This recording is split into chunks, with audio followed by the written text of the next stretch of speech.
All right, man, peace. So in light of the Golden State Warriors 4-0 sweep over the Cleveland Cavaliers and their domination of the Cleveland Cavaliers over the past 2 seasons, the question begs to be asked.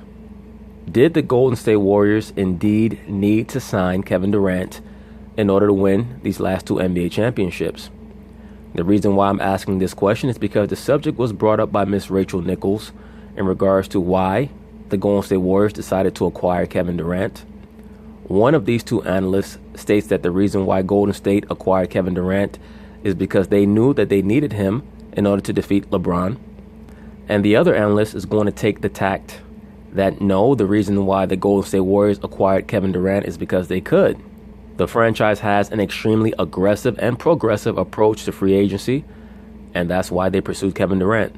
So they're going to talk about it, and I'm going to chime in. Now, but I want to pick at both of you guys because, look, they went out and got Kevin Durant. They had Steph Curry already. But they got Kevin Durant because of that guy over there in Cleveland. No, they got Kevin Durant because they could. Let me say this very quickly. They're both arguing from different perspectives. I'm on record as stating that the Golden State Warriors were pursuing Kevin Durant during the 2015-2016 regular season. I believe that they pursued him because they could. But to the gentleman in the middle's point, Chris Haynes, to his point, they understood after the 2016 NBA Finals that Kevin Durant was no longer going to be a bonus. He became a necessity. Because yes, the Golden State Warriors were and are a better team than the Cleveland Cavaliers, even with LeBron, even if they did not have Kevin Durant. But now the Cleveland Cavaliers had a mental and psychological hold over the Golden State Warriors. And Golden State would not have ever been able to defeat them again in the finals without Kevin Durant. I have little doubt about that. Certain people may disagree. But when a team comes back on you from down 3-1 and they win 2 out of the 3 games on your home court, and they have, who is without a doubt, the most dominant player in the NBA in LeBron James, no, you have to recalibrate your objectives. You have to change everything over. You got to clean house and reset up shop, whatever you need to do. They definitely did the right thing in pursuing Kevin Durant. Well, they could, because they could. It's like a guy who owns 7 cars and he buy the 8th one. Did he really need an 8th car? No, because I can't. Well, I appreciate Amin's sentiment because what he's putting forth is a ruling class mentality. It's what I touch on when I speak on the issues involving more than one woman. When I put that sentiment forth, it's not because a man should have multiple women, but he can. It's up to your discernment and discretion.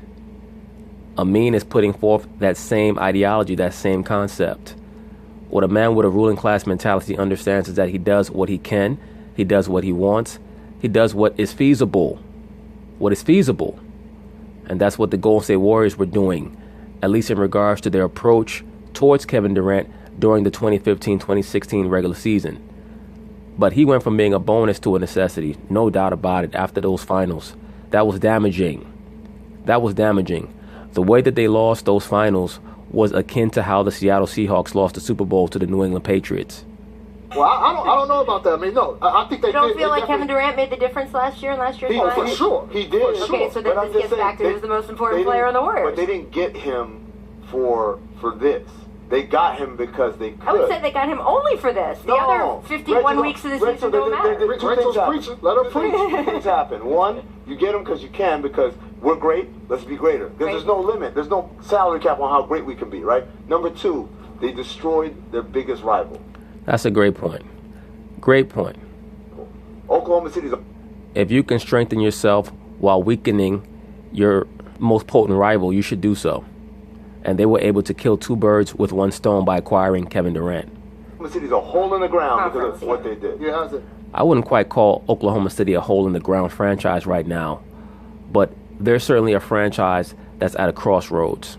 They have a preeminent athlete who is not a great player in Russell Westbrook. They have an aging former star in Carmelo Anthony. They have a free agent who most likely is not coming back in Paul George. They have a coach who seems in over his head. So Kevin Durant exiting their franchise has certainly left them to some degree in shambles.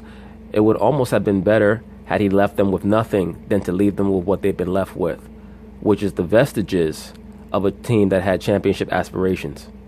But they don't beat Cleveland without Kevin Durant. You're wilding. They do not beat Cleveland. They're wild because they don't play the same way they play.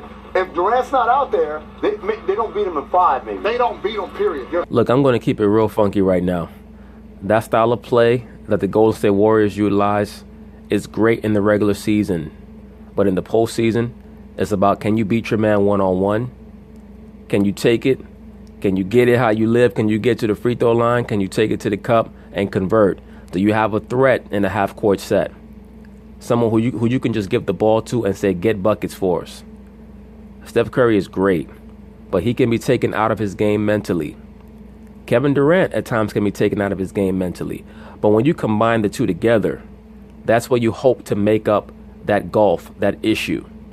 That's where you hope to make that up. And they've been very successful in the playoffs thus far because they have not been able to run into a team that can bring the physicality as well as the half-court execution that it would take to defeat them. Golden State is a great team, but they can be beat, but not by any of the teams in this era. I just don't see it. Most of these teams, they don't really have the overall wherewithal to embrace a lot of the high-level execution that Golden State has embraced in the half-court set. And that's how Golden State defeats most of these teams, with their brains, as well as their talent, but mostly their brains. But do I think that Golden State would have defeated Cleveland without signing Kevin Durant? No, I don't. I think that Cleveland would have had a mental hold over them that they would never have been able to get over. Not after going up 3-1 and losing that lead. Nah. Crazy. You're nuts. I gotta agree with Chris here. You guys act like we didn't see 2 years of this team being a flawless machine. Look. Not quite. Not quite a mean. What we saw were 2 regular seasons of the Golden State Warriors being dominant. They were tested in both postseasons, and to be quite frank with you, the 2016 team was lucky to get to the finals. They were lucky to get to the finals. Now, we can say Steph was injured for the most part throughout the 2016 playoffs. That's very true. But the way that he was able to be taken out of his game due to physicality, his mental game, that was glaring. So they needed to bring in someone who could give him a reprieve. Look, Draymond was very instrumental in putting this piece, putting that piece together in KD. He knew where they were headed. He knew that was the piece that they needed to keep going on. I get you, they did it because the TV revenue kicked in. I understand that, but it was for number 23. I don't agree. I think. You tell him, Chris Haynes. I'm telling you, he was the finals. I'm telling you, man. I'm telling. Well, you can't tell me what would have happened because we don't know what would have happened. I'm telling you the motivation behind some of those guys and why they went. But Chris, they started the plan to get him months before the 2016 finals. That's very true. Very true what you're saying. But I think that he went from a want to a need after those finals. Months. They knew months ahead of time that, we beat them once, but we'll never beat them again without Kevin Durant. They knew that months in advance. I understand. This is why, to me, As they're it's the winning question 24 they can't games in a row. really Yeah, answer. okay, Because I see the way that the defenses change and the geometry changes when Steph Curry's on the floor. Kevin doesn't do that. Absolutely. That's why Steph Curry is the most impactful offensive player in the NBA today. And there's not really a close second. Did you see how Steph Curry had LeBron James's head twisting around when he tried to guard Steph? But I do agree, I think they needed him to go out and be the super team that they are. Otherwise, it would be a more competitive. It would be more. I didn't say it wouldn't be more competitive. I said they didn't need him to win. Houston probably would have beat him. I agree with that. We're not talking about Houston, though. Yeah, but then he's saying they wouldn't be the finals. 23. Y'all said 23. So then who's more important? Yeah. The Golden State team, as they were constituted in 2014-15 and 2015-16, that Golden State Warriors team, as they were constituted from 2014 to 2016, they were not built to last. They were a little bit too, I don't want to say soft or fragile, but they were just too predicated on execution and not enough on physicality. That's why I state that their style of play was more suited to the regular season than to the postseason. Really, their only tough guy, quote unquote, was Draymond Green. They had Festus Ezeli coming off the bench. Andrew Bogut brought a certain sense of physicality, but he was not someone who could really bang with many of the more elite top centers in the league. I mean, I understand what Amin is trying to say, but they definitely needed Kevin Durant.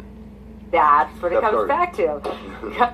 But anyway, that's pretty much it on that. I thought that this was a very interesting conversation. that issue pertaining to Kevin Durant and whether he was actually an essential component in the Golden State Warriors winning the last 2 championships. I have no doubt that he was. People will say, well, they've beaten Cleveland in 5 games and 4 games. Without Kevin, they probably would have won both series in 7 games or 6 games. I just don't think so. I don't think so. At this point, from what I've seen from Curry, I don't trust him to be the alpha on a championship winning team in the playoffs. I just don't see it. As great as I think he is, he just has too many off games. So peace.